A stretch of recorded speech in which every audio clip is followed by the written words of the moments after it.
या दरम्यान कनेक्टिंग लिंकचा विषय देखील मोठ्या प्रमाणात गाजला आणि मला तर कधी कधी आश्चर्य वाटतं, काही लोक तर असे आहेत की एखाद कोटी खोटारडे लोक मेल्यानंतर ते पैदा झाले असते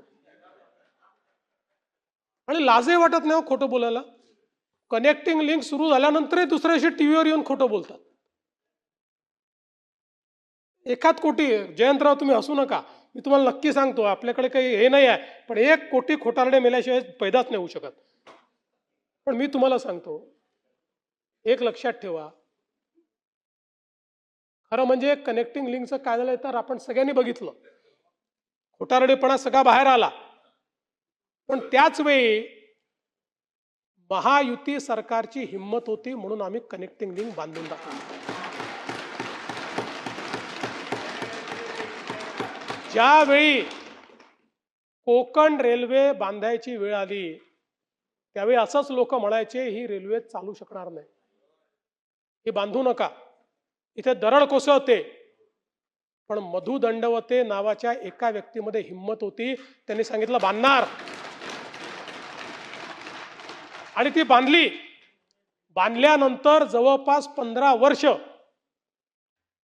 दरवर्षी दरड कोसळायची, पण त्या प्रत्येक वर्षी आपण शिकायचो आणि त्या ठिकाणी काही ना काही काम करायचो आणि ती दरड कोसळणं बंद करायचो. आज विचार करा, या भीतीने जर कोकण रेल्वे तयारच केली नसती काय अवस्था राहिली असती. आणि म्हणून ही जी मिसिंग लिंक आहे, या मिसिंग लिंकचा इतिहासही असाच आहे. ज्यावेळी मागचं आघाडीचं सरकार होतं, त्या आघाडीच्या सरकारमध्ये या मिसिंग लिंकच्या संदर्भातला प्रस्ताव तयार झाला आणि त्या सरकारच्या माननीय मुख्यमंत्री महोदयांनी 2 पानी नोट लिहून 14 कारण सांगून ही मिसिंग लिंक करता येणार नाही अशा पद्धतीनं फाईल बंद केली.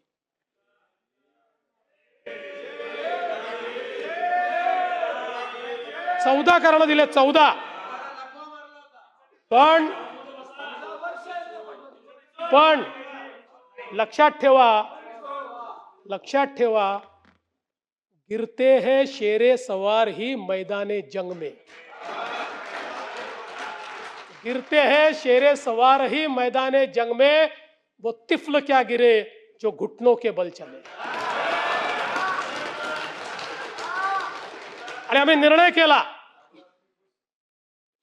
हा निर्णय केला, अधिकाऱ्यांशी बोललो, एक्सपर्टशी बोललो, त्यांचं म्हणणं होतं शक्य आहे, हे आपण करू शकतो, आणि आपण ते करून दाखवलं आणि कनेक्टिंग लिंक तयार झाली. ही नुसती लिंक नाही, इंजिनिअरिंग मार्वल तयार झालं.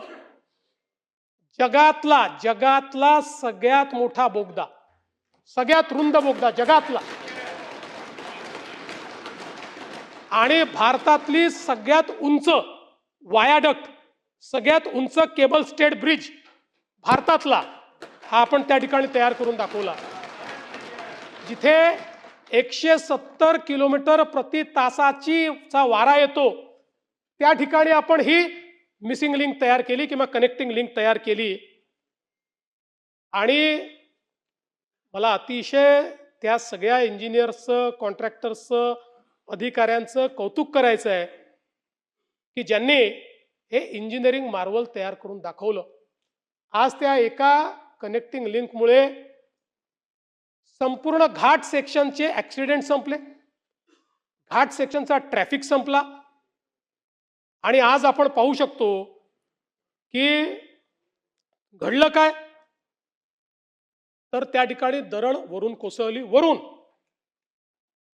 आणि वरून कोसळून जो पाण्याची कमान आहे त्या कमानीवर पडली, ती कमानीचा भाग तुटला आणि दरड खाली पडली. ती त्या ठिकाणी मलबा त्याचा तयार झाला. कुठेही केबल स्टेड ब्रिजला क्रॅक नाही, कुठल्याही बोगद्याला अडचण नाही.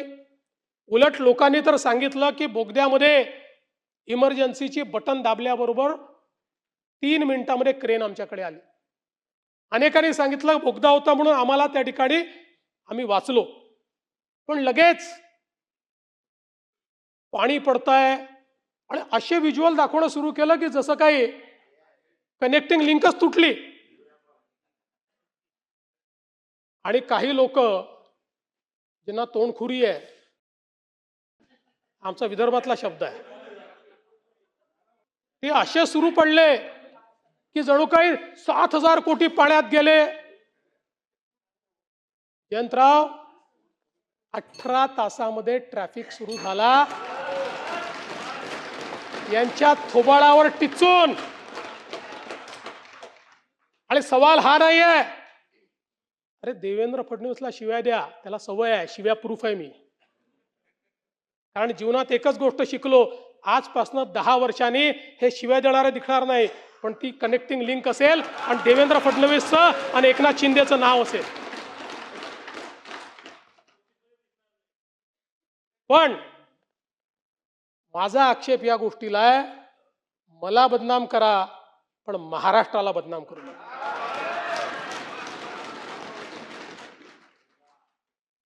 आजमी साहब, हमारे जयंतराव जी ने सही बात कही, जिनको कुत्ता नहीं पहुंचता वो आजकल सोशल मीडिया पर आकर सबको गाली देते हैं, मुख्यमंत्री को भी गाली देते हैं. ऐसे कुछ भाड़े के टट्टे इस मिसिंग लिंक के बारे में भी पैसा ले लेकर सोशल मीडिया पर लिख रहे थे. उनको भी कह देना चाहता हूं, अगर महाराष्ट्र का अपमान करोगे छोड़ूंगा नहीं.